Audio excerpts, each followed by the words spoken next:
মাহমুদুল্লাহ রিয়াদ বাংলাদেশ জাতীয় দলে ক্রিকেট খেলে। আমি অবাক হয়ে গেলাম যে এত বড় একজন মানুষ, জাতীয় দলের ক্রিকেটার, তারা তো আর আলেম না, কিন্তু যতক্ষণ সে ছিল তার প্রত্যেকটা কাজ দেখলাম সুন্নাহ মোতাবেক। সুবহানাল্লাহ বলেন না। খাবারটা নিচ্ছে 2 আঙ্গুলে। আসরে আজান হয়েছে, এখন আমরা রুমে জামাত করব। আমি বললাম, ভাইজান ওযু করবেন না, আমরা নামাজ পড়ি। উনি বললেন, মোহতারাম আমি সবসময় ওযু অবস্থায় থাকার চেষ্টা করি। কল্পনা করতে পারেন, সবসময় ওযু অবস্থায় থাকে। আরে মাঠে যখন প্র্যাকটিস করে তখন ওযু অবস্থায় থাকে, দাড়ি রাখছে। এবং নামাজ পড়লেন যে পাশে, আমার পাশে, প্রত্যেকটা আরকান আহকাম একেবারে দেখলাম যে সুন্নাহ মোতাবেক খুব ধীর স্থিরভাবে আদায় করলেন। খেয়াল করেন, এর তো কোনো কাজ কাম নাই, আজারে বসে থাকে সারাদিন নাকি? চুপ করে বসে রয়েছে। কাজ আপনার চেয়ে বেশি না কম? টাকা পয়সা দুনিয়াতে আপনার চেয়ে কম না বেশি? যশ খ্যাতি কম না বেশি? প্রসিদ্ধ মানুষ বাংলাদেশে, জাতীয় দলের ক্রিকেটার, ভালো খেলোয়াড়, এত ব্যস্ততার মধ্যেও সুন্নাহকে ভুলে যায় নাই, নামাজকে ভুলে যায় নাই। আর আমার কিছু ছুপা মুসলিম আছে বাংলাদেশে, আমার মসজিদেও আছে, 7 দিন পর ছাড়া মসজিদে আসতে চায় না, নামাজও পড়তে চায় না। ঠিক কিনা ভাই? তাদের এত কাজের পরে যদি নামাজটা ঠিক মতো রাখতে পারে, এত কাজের পরে দাড়ি রাখার কারণে তো পৌঁছে গেছে নাকি? নাউজুবিল্লাহ বলেন না। দাড়ি রেখে নিউ ইয়র্কে খেললো বিশ্বকাপ, খেলতেছে না? এখন খেলাধুলার বিষয়টা ভিন্ন, আমি সেই দিকে হাইলাইট করতেছি না। আমি যে বিষয়টা বলতে চাচ্ছি, তারা তো আপনার আমার চাইতে অনেক ব্যস্ত, তারপরেও যদি নবীর সুন্নাহ মানতে পারে, তারা তো অনেক ব্যস্ত। এরকম একটা পর্যায়ে যেখানে মদ আছে, নারী আছে, জুয়া আছে, দুনিয়ার সব বিলাসিতার জিনিস আছে, সেটা যদি তরক করতে পারে, ত্যাগ করতে পারে, একমাত্র আল্লাহকে খুশি করার জন্য, ভালোবাসার আল্লাহকে ভালোবেসে, আপনি আমি কেন পারতেছি না? শিক্ষা নিতে হবে, কিন্তু শিক্ষা নিতে হবে প্রিয় ভাইরা আমার। দুনিয়ার জীবনের একদিন পরিসমাপ্তি ঘটবে, আপনিও দুনিয়া থেকে চলে যাবেন, আমিও দুনিয়া থেকে চলে যাব। এগুলো থেকে শিক্ষা নিতে হবে। একদিন আপনার আমার জীবন শেষ হয়ে যাবে। দিনের ভিতরে কখনোই আমরা নতুনত্ব ঢুকতে দেব না, ইনশাল্লাহ বলেন। এবং নতুনত্ব কোনো জিনিস আমরা আনবো না, যা কোরআন হাদিসে আছে আমরা তাই মানবো। সবাই বলেন ইনশাআল্লাহ। প্রিয় ভাইরা আমার, আল্লাহ নবী সাল্লাল্লাহু আলাইহি ওয়াসাল্লাম কি বলছেন দেখেন, ইজতানিবুস সাবাল মুক্তক, 7টা জিনিস থেকে তুমি থাকো, কারণ এই সমস্ত ধ্বংসাত্মক কাজগুলো যদি তোমার ভিতরে থাকে তুমি ধ্বংস হয়ে যাবা। দুনিয়াতেও ধরা খাবা, আখিরাতেও ধরা খাবা। এই কাজগুলো থেকে বিরত থাকতে হবে। 1 নাম্বার, নবীজি সাল্লাল্লাহু আলাইহি ওয়াসাল্লাম বললেন, আশিরকু বিল্লাহ, আল্লাহর সঙ্গে কাউকে শরীক করা। যদি কেউ আল্লাহর সঙ্গে শরীক করে কাউকে, ওই দুনিয়াতে ধরা খাবে, লাঞ্ছিত হবে, আর আখিরাতে। আল্লাহ রাব্বুল আলামিন তার ব্যাপারে কি বলছেন? লা ইন আশরাকতা লা ইয়াহবাতান্না আমালুকা ওয়া লা তাকুনান্না মিনাল খাসিরিন।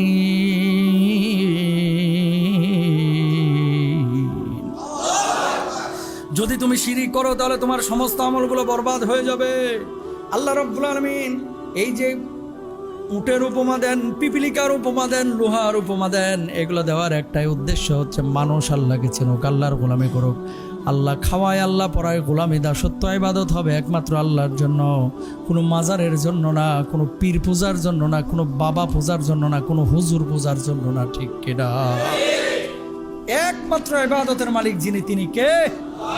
আল্লাহ সুবহানাহু ওয়া তাআলা। ধ্বংসাত্মক 7টা জিনিস নবীজি সাল্লাল্লাহু আলাইহি ওয়াসাল্লাম বলেছেন। বুখারীর হাদিস, কিন্তু 2766 নম্বর হাদিস। 1 নম্বর বলা হচ্ছে কি, তুমি ধ্বংস হবা যদি শিরিক করে তুমি মরো। এবার 2 নম্বর আল্লাহ নবী কি বলছেন? ওয়াসসিহরু, জাদুর সাথে কেউ যদি জড়িত থাকে, জাদু বিদ্যায় যদি পারদর্শী হয়, জাদু যদি করে, জাদু করে আরেক মানুষের ক্ষতি করলো, ও বেটাও ধ্বংস হবে, ও বেডিও ধ্বংস হবে, হোক সে ছেলে হোক সে মেয়ে। এই জাদুবিদ্যা, কুফরি কালাম যারা করে, আল্লাহ রাব্বুল আলামিন তাদেরকে দুনিয়াতেও ধ্বংস করবেন, আখিরাতেও ধ্বংস করবেন, লাঞ্ছনা দিবেন। 3 নম্বর, ওয়া কাতলুন নাফসুল্লাতী হারামাল্লাহু ইল্লা বিল হক, অন্যায়ভাবে কেউ যদি কোনো মানুষকে হত্যা করে, আল্লাহ রাব্বুল আলামিন তাকেও ধ্বংস বলেছেন। সেই ব্যক্তি আখিরাতে আল্লাহ রাব্বুল আলামিনের আদালতে দাঁড়াবেন আর জাহান্নামে যাবেন। বলুন নাউযুবিল্লাহ। 3 নম্বর ধ্বংসাত্মক কাজ হচ্ছে অন্যায়ভাবে মানুষকে হত্যা করা। এই তাকান, অন্যায়ভাবে মানুষ হত্যা করা এটা বড় অপরাধ। মানুষ হত্যা করা কিন্তু শুধু মুসলমান হত্যা না, হোক সে আওয়ামী লীগ করুক, বিএনপি করুক, জাতীয় পার্টি করুক, জামাত করুক, অন্যায়ভাবে কোনো মানুষ যদি হত্যা করে, আল্লাহর নবী বলছে ও ধ্বংস হয়ে যাবে। নাউজুবিল্লাহ বলেন না। হয়তোবা দুনিয়ার জিন্দেগিতে পার পেয়ে যাবে, দুনিয়াতেও আল্লাহ তাআলা শান্তি দিবেন তা কিন্তু না। টাকা কামাবে, পয়সা কামাবে, কিন্তু আসলে শান্তি পাবে না। তো অন্যায়ভাবে মানুষকে হত্যা করা যাবে না। 3 নাম্বার গেল। 4 নাম্বার, আল্লাহ নবী সাল্লাল্লাহু আলাইহি ওয়াসাল্লাম বলছেন ওয়া আকলুর রিবা, সুদের সাথে যারা জড়িত, সুদ খায়, সুদ দেয়, সুদের সাক্ষী হয়, আল্লাহ তাআলা এদেরকেও ধ্বংস করবেন। বুকটায় হাত দিয়ে একটু চিন্তা করেন। আমি বললে তো আবার রাইগা যান অনেক সময়, হুজুর খালি সুদকুর কর। বুকটার মধ্যে একটু হাতটা দিয়ে চিন্তা করেন, খুব চোখটা বন্ধ করে শুয়ে শুয়ে চিন্তা করেন। সুদে যে 30,000 টাকা প্রতি মাসে পাচ্ছেন, 20,000 পাচ্ছেন, খেয়াল করে দেখেন এই সুদের টাকা কয়টা জমে রয়েছে। এর মধ্যে বারাকা থাকে না। হয় ডাক্তারের পিছনে দৌড়াইতে শেষ, অথবা গাড়ি নষ্ট হয়ে গেছে, পানির মোটর নষ্ট হয়ে গেছে, বউয়ের অসুস্থতা হয়ে গেছে, ছেলের রোগ হয়ে গেছে, আজাইরা কাজে ওই টাকা ভক্ষণ করা যায় না, ওই টাকাকে আরাম পাওয়া যায় না, ওটা কিন্তু শেষ। সুতরাং সুদ থেকে দূরে থাকবো, সুদের ধারে কাছেও যাবো না, ইনশাআল্লাহ বলেন। এরপর আল্লাহ রাসূল সাল্লাল্লাহু আলাইহি ওয়াসাল্লাম বলছেন ওয়া আকলু মালিল ইয়াতীমি, 5 নাম্বার, ইয়াতিমের মাল ভক্ষণ করা।